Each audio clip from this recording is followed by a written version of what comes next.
16वीं सदी की सर्द हवा काबुल की पहाड़ियों से टकराकर नीचे उतर रही थी, जब एक व्यक्ति, जिसकी आंखों में असामान्य चमक और दिल में एक बड़े सपने की तपिश थी, अपने घोड़े पर बैठा अपने लश्कर के आगे बढ़ रहा था। यह जहीरुद्दीन मोहम्मद बाबर था, तैमूर और चंगेज खान की नस्ल से, जिसने अफगानिस्तान के सर्द पहाड़ों और वादियों को पीछे छोड़कर हिंदुस्तान की सरजमी पर अपनी किस्मत आजमाने का फैसला किया। बाबर जानता था कि यह सफर आसान नहीं, मगर उसके दिल में एक शोला था जो हर खौफ को जला देता था। पानीपत की पहली जंग में उसने इब्राहिम लोदी के हाथियों के सामने अपनी तोपों को सफ आरा किया, और वह दिन तारीख का रुख बदलने वाला दिन बन गया। लोधी की हार के साथ ही हिंदुस्तान में मुगल सल्तनत का पहला चिराग जल उठा, मगर यह चिराग अभी नातवां था। बाबर के लिए सब कुछ आसान न था। वह एक आतेह था, मगर उसकी सल्तनत नई थी।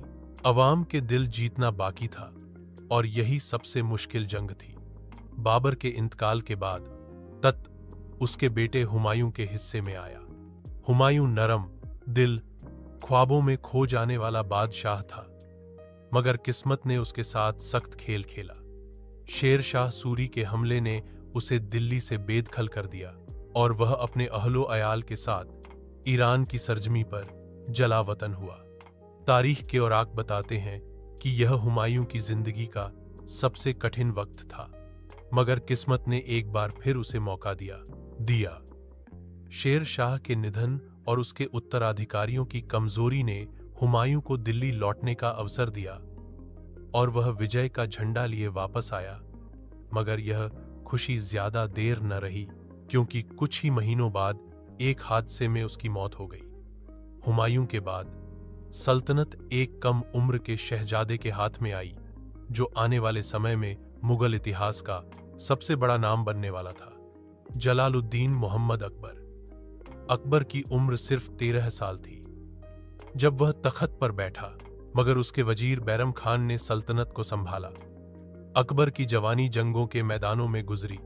वह न सिर्फ एक महान विजेता बना, बल्कि एक दूरदर्शी, एक सुधारक और एक ऐसा बादशाह जिसने हिंदुस्तान की विभिन्न कौमों और मजहबों को एक साथ जीने का हुनर सिखाया।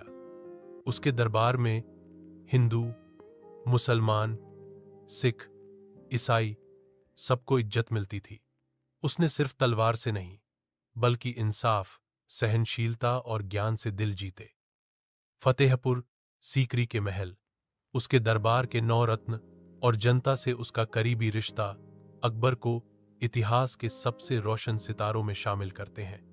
मगर यह सिर्फ शुरुआत थी, क्योंकि अकबर के बाद आने वाले दौर में मुगल सल्तनत ने और अधिक शान व शौकत देखी, और फिर धीरे धीरे पतन की ओर बढ़ी।